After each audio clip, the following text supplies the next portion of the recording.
성욕, 클라인과 프로이트 간의 견해 차이는 프로이트의 발달과 정신병리 이론의 중심이 되는 성욕 개념을 그녀의 성욕 개념과 비교해보면 분명해진다. 프로이트의 이론에서 성욕은 쾌락과 힘 그리고 두려움과 관련되었다. 프로이트에게 있어서 가장 깊은 무의식적 수준에서 여성에게 성교란 거세되었다는 자신의 자기애적인 상처를 보상해주는 아버지의 페니스를 갖게 되는 것을 의미했다. 그녀는 아버지를 소유하고 자신이 잃어버렸던 페니스를 소유하며 경쟁자인 어머니에 대한 승리의 표시로서 임신을 바란다. 가장 깊은 무의식 수준에서 남성에게의 성교란 어머니에 대한 궁극적인 소유형, 자신의 성적 야망 때문에 거세되지 않았음을 입증해주는 아버지에 대한 승리이다. 여성을 임신하게 만드는 것은 그의 거세되지 않은 능력 있는 지위를 입증하는 것이 된다. 클라인의 이론에서 성욕은 사랑과 파괴 그리고 회복과 관련되어 있다. 남성과 여성은 사랑하고 미워하는 자신의 능력 사이에 균형을 맞추려고 애쓴다. 그들은 실제 대상이든 내적 대상이든 그 대상이 생생하게 살아있도록 하기 위하여 노력한다. 그들은 선함과 생명감이라는 내적인 감각을 유지하려는 데에 관심을 가진다. 클라인은 성교를 타자에 대한 자신의 영향력과 자신의 본질이 노출되고 진행되는 매우 극적인 장으로 보았다. 타인을 승부시키고 만족시키는 능력은 자신의 회복 능력들을 반영하는 것이다. 기쁨과 즐거움을 주는 것은 자기의 사랑이 미움보다 강하다는 것을 암시해준다. 타인에 의해 흥분되고 만족하는 능력은 자기가 살아있고 자기의 내적 대상들이 번성하고 있다는 것을 암시한다. 임신은 이 이론에서 페니스나 힘의 상징적 등가물이 아니라 내적 대상 세계의 번영을 나타내주기 때문에 매우 중요하다. 남성과 여성 모두에게 번식력은 내적 생명력과 살아 숨쉬고 있는 내적 경험을 암시한다. 남성과 여성 모두에게 불모성은 거세 불안이 아니라 회복되지 못한 사랑 및 중요한 타인들과의 관계 실패를 의미하는 내적 죽음과 살아있는 양육적인 관계를 유지하지 못하는 무능력에서 발생하는 두려움을 유발한다. 프로이트에게 예술적 창조성은 신체적 쾌락이 승화된 형태였다. 클라인은 예술적 창조성과 신체적 쾌락 모두를 사랑과 미움 그리고 회복이라는 인간의 중심적인 갈등들이 재현되는 장이라고 보았다. 좋습니다. 굉장히 짧게 성욕에 대해서 프로이트가 봤던 성욕과 클라인이 봤던 성욕을 요약을 했는데 아주 짧은 문장 속에 굉장히 중요한 내용들을 담고 있는 것으로 보여요. 어쩌면 이 성욕이라는 섹슈얼 드라이브라고 하나의 주제로 얘기를 하고 있습니다만 프로이트가 봤던 인간관과 클라인이 봤던 인간관에 큰 차이가 속에 있죠. 이론적인 것은 여러분들이 조금씩 보면 알겠지만 여기서 풍겨지는 정서들이 다르죠. 어쩌면 사람의 역동 혹은 드라이브를 바라보는 것, 혹은 우리의 내면 세계를 바라보는 것, 그리고 대상을 바라보는 관점, 되게 첨예하게 다른 것으로 느껴져요. 프로이드가 초기 단계에서 가졌던 자기 보존 본능과 종족 보존 본능이라는 이런 개념은 진화론의 영향을 받지 않았을까 싶어요. 초기에는. 그래서 자기를 보존하고 종족을 보존한다. 아주 동물적인 어떤 인간관을 가지고 있었던 거예요. 초기에. 자아 보존 본능, 셀프 프리저버티브 인스팅트나 자아 본능, 이고 인스팅트라고 불렸던 초기에 섹슈얼 인스팅트하고 구별됐던 이 개념은 여러 변모를 거쳐 1920년대 이후에는 라이프 인스팅트의 일부로 해소되지만 성적 본능 하나만은 프로이드가 끝까지 붙들고 있었던 거죠. 항상 프로이드는 역동 이론을 할 때 두 개의 드라이브, 그 갈등 구조를 항상 가지고 있었어요. 그래서 나중에는 이걸 라이프 인스팅트, 데스 인스팅트라는 개념으로 최종적으로 마무리가 됐지만 결국 라이프 인스팅트는 성적 드라이브가 궁극적으로 라이프 드라이브라는 이름으로 이렇게 해소됐다고 보이고 아울러 과거에는 성적 본능에 대립되는 개념으로 사용됐던 자기 보존 본능도 라이프 인스팅트의 일부로서 해소되는 이러한 큰 변화를 겪게 됩니다. 데스 드라이브는 어그레션이나 공격성 을 포함하며 이런 것들은 성적 드라이브에 포함되지 않은 것들인데 어쩌면 초기에 가지고 있었던 자기 보존 본능과 종족 보존 본능이라는 개념들이 여기저기 흩어져 있다고 보여요. 프로이드의 초기 본능 이론에서는 공격성 자체가 가학성애, 즉 세이디즘과 관련해서 성 본능의 일부를 이루는 것으로 이해되었습니다.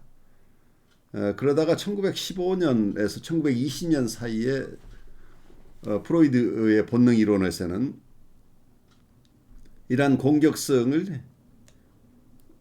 비성애적인 자아 본능의 일부로 파악하게 됩니다. 사랑과 미움 사이의 갈등, 즉 양가성, 앰비벌런스라는 이론이 프로이드에게서 굉장히 중요하게 생각되었던 시점에서 이러한 이론이 나오게 됩니다. 그러다가 1920년대 이후에는 공격성 자체가 데스 인스팅트라는 큰 개념 속에 속하는 것으로 보게 되고 더 이상 이고 본능의 일부에 포함되지 않는 것으로 이해됩니다. 이렇게 드라이브 이론 자체가 많은 변화를 거쳐온 거죠. 그런데 끝까지 성적 드라이브라는 이론을 가지고 있었는데 이 성적 드라이브 이론 속에는 힘센 사자는 모든 암사자를 거느렸던 이런 패턴을 가지고 있어요. 진화론적으로 이해를 해서 모든 남성은 사회의 규제를 받지 않으면 모든 여성을 정복하고 싶어한다 하는 개념이 프로이드에게 있었던 것 같아요. 그래서 그대로 두면 성적 본능은 제어를 하지 않는다고 한다면 우리의 식욕이 우리의 탐욕이 끝이 없듯이 성적 본능은 끝이 없는 것이다. 그래서 사회적인 규율이 필요하다 하는 이런 이론이 밑바닥에 깔려 있어서 성적 본능의 발현이라는 개념보다는 성적 본능의 억압, 억제라는 개념에 더 비중이 가 있었던 게 아닐까 싶어요. 초기에는 프로이드가 조금 더 리버럴한 입장에 있었다고 한다면 후기 프로이드로 갈수록 점점 더 보수적으로 컨서버티브하게 사회를 어떻게 보존하느냐는 쪽으로 더 갔던 것으로 이론의 어떤 변화가 있었던 것으로 보이는데요. 아까 제가 사자 예를 들었습니다. 그게 가부장적인 성적 욕동 개념이 속에 숨어 있다는 얘기죠. 그래서 어떤 성욕이 대상에 대한 사랑하고 연결시켜되는 성욕이 아니고 정말 자기 만족을 위한 이기적인 성욕의 개념에서 크게 벗어나지 못한 것으로 보여요. 그래서 아까 얘기 드린 대로 뭐 이걸 잘 종합한 것은 아니겠지만 밑바닥에 깔려있는 건 성적 욕동은 종족을 보존하는 거니까 종족 보존을 위해서 필요한 것이지 그거 자체가 어떤 사랑의 정서적인 과정을 잘 설명해주는 이론으로 느껴지지 않는다는 얘기예요. 그래서 여기서 성욕 설명을 할 때 다 에디퍼스 컴플렉스 개념으로 설명을 하죠. 그 속에는 플레저나 파워나 피어, 그러니까 쾌락이나 어떤 권력 그리고 어떤 두려움 이런 것들이 성욕의 밑바닥에 깔려 있다는 얘기죠. 그래서 에디퍼스 전쟁에서의 자기 것을 지키고 그리고 자기와 경쟁되는 라이벌을 없애버리는 이런 패턴을 가지고 설명하려고 그리고 굉장히 그 권력관계 쪽에서 이 성욕을 설명하고 있는 것으로 보여요. 그래서 여성의 경우는 이렇게 설명을 하고 있죠. 여성에게 성교란 것에 되었다는 자신의 자기애적인 상처를 보상해주는 아버지의 페니스를 갖게 되는 것을 의미했다. 그러니까 여기서는 여성들에게는 나르시시스틱한 상처가 있다고 봤던 거죠. 자기의 가장 소중한 피너스를 잃어버렸다. 자기의 잃어버렸던 피너스를 회복하는 것이 성교다라고 설명하고 있지요. 그 성교라는 것은 잃어버렸던 페니스를 회복하는 것이고 그 페니스는 아버지가 가지고 있는 페니스다. 이제 이런 얘기를 하고 있는 거죠. 그래서 자기가 잃어버렸던 페니스에 대한 보상으로서 아버지의 페니스를 획득하는 과정을 성교라고 이렇게 이해를 하고 그리고 어머니에 대해서 승리의 표시로서 아버지를 소유하고 자기의 피너스를 찾았다는 것을 입증하는 것이 결국 임신이다. 임신 자체도 어떤 승리의 표시. 그러니까 여기서 뺏기고 빼앗기고 빼앗겼던 것을 다시 뺏어오고 잃어버렸던 걸 찾아오고 그리고 누구에 대한 승리를 이끌어내고 하는 어떤 권력투쟁의 과정 이런 것처럼 느껴지죠. 이 속에서 우리가 섬세한 사랑의 정서 같은 것은 별로 느껴지지 않는 거죠. 그리고 남성에게서 성별한 어머니에 대한 궁극적인 소유, 어머니를 소유하는 것이다. 포세션이라는 얘기가. 그리고 자신의 성적 야망 때문에 거세되지 않았음을 입증해주는 아버지에 대한 승리다. 그래서 여성을 임신하게 만드는 것은 자기의 거세되지 않는 능력 있는 지위를 입증하는 것이다. 그래서 남성에게서의 성교라는 것은 여기도 에더퍼스적으로 어머니를 소유하는 것이고 결국 아버지에 대한 승리이다라는 거죠. 그래서 자기의 거세되지 않은 능력, 여기는 결국 어떤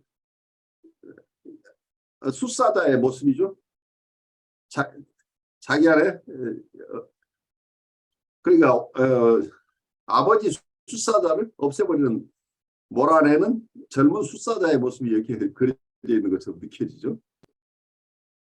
그런데 클라인이 그리고 있는 어떤 여기의 성욕은 굉장히 달라 보여요. 여기에서는 사랑이라는 개념이 나오죠. 사랑과 파괴와 그리고 보상이라는 개념이죠. 사랑과 파괴, 회복이라는 이런 개념들이 클라이언 속에 있는데 남성과 여성은 사랑하고 미워하는 자신의 능력 사이에 균형을 맞추려고 애쓰는데 이들은 실제 대상이든 내적 대상이든 여기서는 내적 대상 관계가 나오죠. 외부 세계의 대상이나 혹은 내부 대상이거나 그 대상이 생생하게 살아있도록 하기 위해서 노력한다. 여기서는 대상에 대한 배려가 지금 시작이 돼요. 이 케어라는 개념은 어떤 하이데거에 나오는 개념이죠.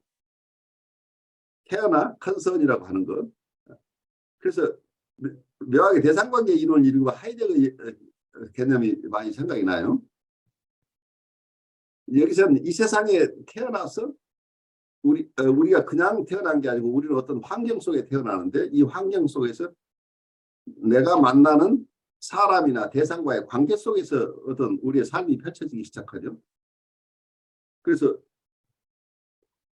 여기서 그 대상이라는 게 굉장히 중요하게 여기 대두되는데 그래서 대상관계 이론이라고 하는 게 하이데거의 어쩌면 우리가 세계 속의 자기라는 개념과 함께 우리가 이해해 보려고 애쓸 필요도 있지 않겠느냐 하는 생각이 들어요. 여기에서 멜라니 클라인이 봤던 세계 속의 어떤 남자나 여자는 선함과 생명감이라는 내적인 감각을 유지하려는데 관심을 가진다.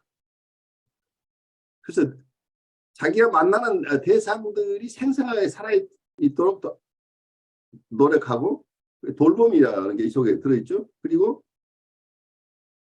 여기에서는 선함과 선함이나 굿니스 굿니스와 바이탈리티, 그러니까 선하다고 하는 굿니스라는 개념과 바이탈리티는 생명력이라는 개념을 쓰고 있는데, 그들은 선함과 생명감이라는 내적인 감각을 유지하는데 관심을 가진다. 이제 이런 개념을 쓰고 있어요. 그래서 클라인은 선교를 타자에 대한 자신의 영향력과 자신의 본질이 노출되고 진행되는 매우 극적인 장으로 보았고, 타인을 흥분시키고 만족시키는 능력은 자신의 회복 능력을 반영하는 것이다. 이렇게 봤어요. 그래서 기쁨과 즐거움을 주는 것은 자기의 사랑이 미움보다 강하다는 것을 암시해주고, 타인에 의해 흥분되고 만족하는 능력은 자기가 살아있고 자기의 내적 대상들이 번성하고 있다는 것을 암시한다. 그래서 여기에 중요한 개념 중에 하나는 착함이라고, 선함이라는, 굿니스, 좋음이라고 하는 것. 좋음이라고 하는 것과 바이탈리티, 생명감, 생동력, 이런 것들이, 그래 현실 세계 속에 있어는, 내적 세계 속에 있어는 속에 배드하죠. 굿과 배드가 여기서 좋은 것과 나쁜 것이 있는데, 좋은 것에 대한 어떤 집착, 좋은 것에 대한 관심, 그리고 생명력, 생동감, 살아있음에 대한 어떤 관심. 그래서 어떤 면에서 이것은 대상이 생명력이 있고, 그리고 아주 좋은 상태를 유지하고, 여기서 굿니스라고 하는 것을 꼭 도덕적으로 볼 것은 아니겠죠. 어쨌든 여기서 그 대상이 좋고, 그리고 어떤 생동감이 있다고 하는 것 자체가, 우리 내적 대상인 그 경우에도 자기의 내적 세계가 풍요롭다고 하는 거죠. 그래서 어떤 자기 안에 내적 대상들이 생동감 있게 살아있고, 그리고 아주 좋은 대상들로 있다고 하는 것은 자기가 사랑과 미움 속에 자기 안에 사랑이 많다는 것을 입증하는 것이다 라고 보고 있죠. 그래서 이건 사랑과 미움의 관계로 보고 있다는 거죠. 그래서 여기서는 성욕 자체가 관계라는 측면에서 보고 있죠. 그래서 어쩌면 자기가 만나는 대상의 좋음과, 그리고 거기에 생명력에 관심을 가지고 있다는 얘기는 결국 다시 자기의 내적 세계는 자기죠, 말하자면. 또 외부에 있는 대상 세계에는 그냥 대상이라고 할 수 있지만, 자기의 내적 세계 속에 있는 대상은 넓게 보면 이게 자기죠, 또 한면에서. 그래서 대상을 살아있고, 대상이 아주 온전하고 대상이 좋은 상태에 있고, 그리고 생동력이 있다고 한다고 하는 얘기는 자기 스스로도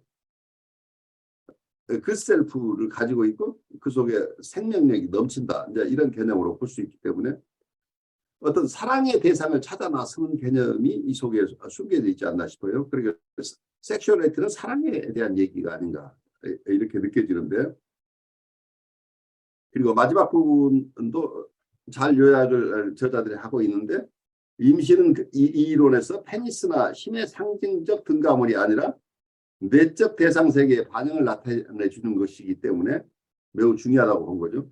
프로이드가 봤던 것은 임신이라는 건 페니스라는 것과 같이 보았고, 힘의 등가물로 이렇게 봤는데, 클라인은 남성과 여성 모두에게 번식력은 내적 생명력과 살아 숨쉬고 있는 내적 경험을 암시하고, 그리고 남성과 여성 모두에게 불모성은 거세 불안이 아니다. 거세 불안이라고 봤던 것은 프로이드의 개념이에요. 프로이드는 우리가 임신을 할 수 없는 건 거세 불안과 관련시켜서 이해를 했는데, 멜라니 클라인의 이론에 따르면 여기서 남성 여성 모두의 불모성은 회복되지 못한 사랑 또는 중요한 타인들과의 관계의 실패를 의미하는 내적 죽음과 살아있는 양육적인 관계를 유지하지 못하는 무능력에서 발생하는 두려움을 유발하게 됩니다. 이 얘기는 결국은 불모성이라고 하는 것, 이거 자체를 여기서는 사랑의 능력의 결핍으로 본 것으로 보이죠. 그리고 프로이드에게 예술적 창조성은 신체적 쾌락이 승화된 형태였다고 본다면 클라인에게 있어서 예술적 창조성과 신체적 쾌락 모두가 사랑과 미움 그리고 회복이라는 인간의 중심적인 갈등들이 재현되는 장이었습니다. 그 예술의 창조성 자체가 사랑과 미움 그리고 회복이라는 이러한 갈등들이 재현되는 이런 장이라고 본 게 프로이드가 신체적인 쾌락의 승화라고 예술을 봤던 것하고는 전혀 다른 개념으로 보고 있는 거죠. 어떤 면에서 차원이 조금 다르죠. 프로이드가 봤던 성욕은 정복자로서의 어떤 성적 욕동을 가진 자의 모습을 그리고 있다고 한다면 멜라니 클라인이 보고 있는 어떤 여기에서 성욕은 대상과의 아름다운 사랑을 이루고자 하는 욕망, 그냥 관계적인 욕망으로 느껴져요. 이건 제 임프레션을 일단 여러분에게 말씀드렸어요. 이 두 이론이 주는 임프레션들은 각각 다를 텐데 여러분의 자유연상을 위해서 제 나름대로 다시 한번 저자의 얘기를 나눴는데 저에게 오는 인상이 이 저자들이 한 얘기들이 저에게는 어떻게 읽히는지 내게 어떤 정서를 불러일으키는지를 말씀드렸는데 여러분이 느껴지는 것들을 떠오르는 연상들을 좀 나눠보죠. 저는 언뜻 생각이 들기에 처음에 프로이드가 굉장히 원초적으로 표현을 했다면 클라인은 그거보다 조금 더 높은 차원에서 서술한 게 아닌가 하는 이제 그런 생각을 조금 해봤고요. 프로이드의 그 성욕 이론을 어렸을 때 처음 접했을 때 이제 굉장한 거부감이 들었었는데 크면서 생각을 하니까 저 까고 들어가 보면 가장 그게 근본적인 동력일 것 같다라는 생각을 또 갖게 되었었는데요. 지금 여기에서 나온 그 클라인의 이야기에 따르면 어떤 그 성욕이 실현되는 것 자체로 좋은 그리고 그 자체로 이루지 못한 것들이 이루어지는 듯한 어떤 이러한 걸로 이렇게 읽혔는데요. 클라인이 아무래도 여성이다 보니까 그랬으려나 이런 생각이 좀 들었고 혹은 1900년대 초반에 그때 당시에 영국이라는 혹은 오스트리아, 독일, 헝가리 이쪽 유럽 쪽에서는 그렇게 받아들였나?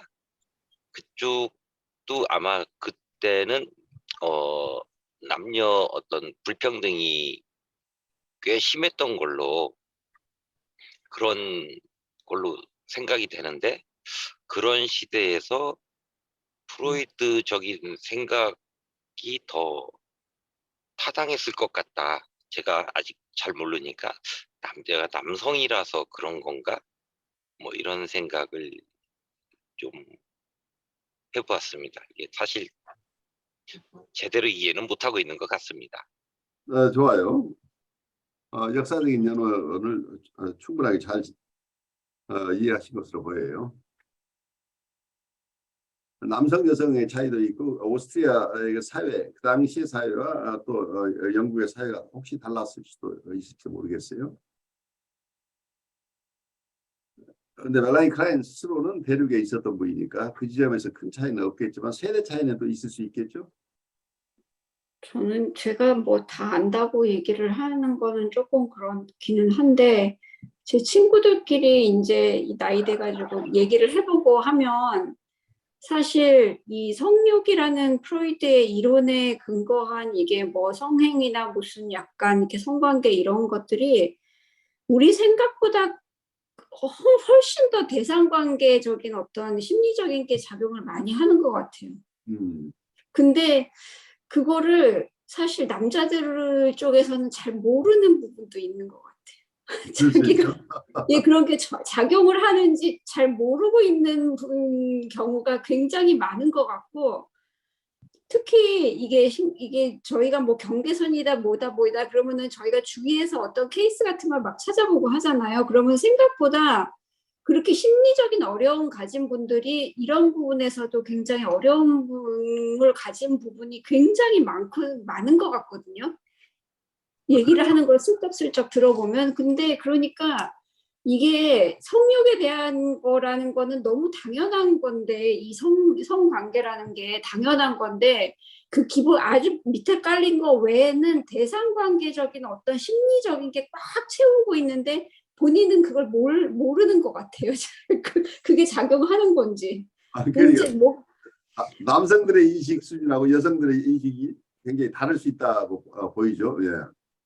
예, 특히 남자들은 그게 그런 건지를 잘 모르고, 아, 내가 조금 약해서 그런 거야? 아니면 강해? 이렇게만 생각을 하는 것 같고, 아무튼 굉장히 대상관계라는 게 이게 그냥 육체적인 본능 부분에서도 굉장히 관여를 많이 하고 있는 것 같은 게, 이 나이 돼가지고 아줌마들끼리 얘기를 해보면 사실 20대 초에 또 이렇게 막 호기심에서 얘기할 때 하고 이게 굉장히 틀리잖아요. 근데 그렇죠. 이 아줌마들끼리 얘기를 하면, 아, 굉장히 심리적인 부분이 너무나 많이 작용을 하는 거구나. 결혼한 사람이건 아니건 하기 때문에 굉장히 속속들이 영향을 미치고 있다는 생각이 듭니다.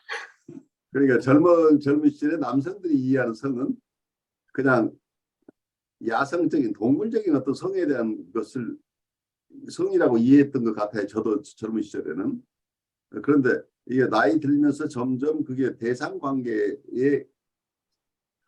질에 의해서 성이라는 게 결정된다는 것을 체험하게 되는 거 아닌가 싶어요. 선대행님이 얘기했듯이 우리의 퍼스트 임프레션의 성에 대한 것은 아마 프로이드적인 이런 개념이었을 텐데, 성에 대해서 조금 알아가는 사람들의 입장에서는 경험을 하면서 느껴지는 것들이 아마 멜라니 클라이니식의 이해가 좀 더 우리에게 이해하기 쉬운 어떤 개념이 아닌가 하고 이제 느껴지는데, 우리 또 그러니까 여성분들이 훨씬 더 센서티브하기 때문에 이런 부분을 공부를 하지 않은 분들도 다 바로 체험하는데, 남성들은 그런 부분에 센서티브가 훨씬 떨어진다고 하는 것은 저도 공감이 돼요. 그러니까 대상관계에서 드러나고 있는 어떤 이슈들이 해결되지 않은 상태에서 성적 관계를 추구할 때 많은 어떤 어려움, 기능장애 이런 것들로 이제 드러날 수 있는데, 이제 그런 부분이 너무 자연과학적으로 접근하는 것, 심리적으로 접근해야 될 것을 자연과학적으로 접근하고 어떤 인지행동적으로 치료하려고 하는 경우까지도 발생한다. 이제 이렇게 느껴져요. 우리 박 목사님은 어떤 생각을 하세요? 글쎄요, 좀 어렵네요. 이게 이제 클라인 목사님들에게 제일 어려운 주제인 것 같아요.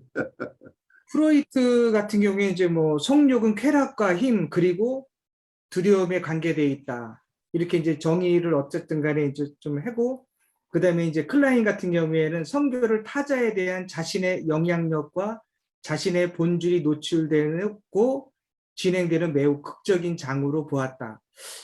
좀 개념 정리를 좀 확연하게 남녀 차이라고 할 수 있을까요? 좀 이렇게 그런 부분들을 이제 해놓은 것 같아요.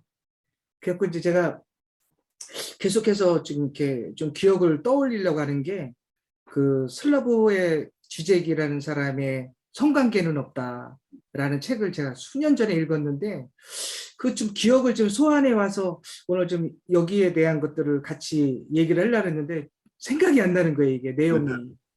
예. 그래갖고 저는 좀 그래서 좀 오늘 주제와는 좀 동떨어진 것 같은데, 이게 성이라는 게 보면은 좀 많은 경우에 그렇게 생각을 하는 것 같아요. 그 남자니까 성을 어떻게 좀 이렇게 가르치는, 리드하는 이런 입장으로 이렇게 좀 이렇게 남녀 관계가 이루어지지 않을까. 그 어설픈 동영상이나 또 누구한테 들은 이런 지식 가지고 이제 그렇게 어떻게 가는 어떤 그런 부분들은 이제 실제적으로 이제 주위에서 일어나는 현상이고, 오늘 이제 프로이트와 클라인에서 이제 성이라는 거, 성욕이라는 거, 이런 부분들이 또 한편으로 볼 때는 우리가 그냥 주위에서 누가 TV 보다가 어떤 좀 이렇게 장면들이나 이렇게 나오면은 섹시하다, 어떤 성적인 매력이 있다, 이제 그런 것들로 이렇게 답습이 되어지는 부분들이 대부분이 아닐까, 그런 생각이 좀 들더라고요, 저는. 네. 좀 학문적으로는 떠나서. 섹슈얼리티에 대한 문제는 사실은 굉장히 광범위한 주제죠. 여기에는 요즘은 임신에 대한 개념도 많이 달라졌죠. 과거에는 임신을 하지 않으면 그게 무슨 결함으로 생각을 했는데, 요즘 젊은이들은 임신을 하느냐 안 하느냐 자체도 하나의 선택으로 이렇게 받아들이고 있어서 과거에 사람들이 가졌던 개념과 다른 개념들을 새로운 세대들은 소화해내고 있지 않은가, 이렇게 그렇게 느껴져요. 프로이드의 역동 이론이 인간을 너무 단순하게 봐서 성적 역동과 공격적인 역동이다 하는 것을, 이것을 기본으로 우리가 느끼는 모든 정서나 행동, 관계, 이걸 설명하려고 하다 보니까 인간은 동물이 아닌데, 동물이 가지고 있는 어떤 이 본능을 토대로 설명을 하다 보니까 인간적인 부분, 문화적인 부분, 예술적인 부분, 그리고 영성적인 부분을 설명해낼 수 없어서, 여기에서 이때마다 쓰는 용어가 승화예요. 서블리메이션이라고 하는데, 이 서블리메이션이라는 용어 자체 하나 가지고서 설명하기에는 우리의 인간의 정서나 인간의 여러 활동들이 동물의 삶과 다른 인간들의 삶의 질들을 설명해내는 데는 너무 투박한 이론이 아닌가, 이렇게 느껴져요. 그래서 프로이드의 이론이 큰 기초가 되긴 하지만 우리가 인간을 이해하는 데는 프로이드 이론 이외에 그 이후에 발달된 여러 이론들을 함께 소화하지 않고는 우리가 좀 더 깊은 어떤 통찰을 얻기 어렵지 않느냐 하는 생각이 들어요. 승화라는 얘기 하나 가지고, 서블리메이션 가지고 설명을 할 수 있다는 것과 섬세하게 그걸 이해하는 것은 다르지 않나 싶어요. 승화라는 개념 하나로 설명하기에는 너무 설명되지 않은 영역이 넓다고 보여요. 그래서 우리의 인간 활동 전체를 프로이드의 이론 하나 가지고 설명하고 그걸 이해하려고 하는 것 자체는 좀 무리다는 생각이 들어요. 그래서 좀 더 섬세하게 발달한 여러 이론들을 우리가 공부할 필요가 있다 하는 생각을 여러분과 나눕니다.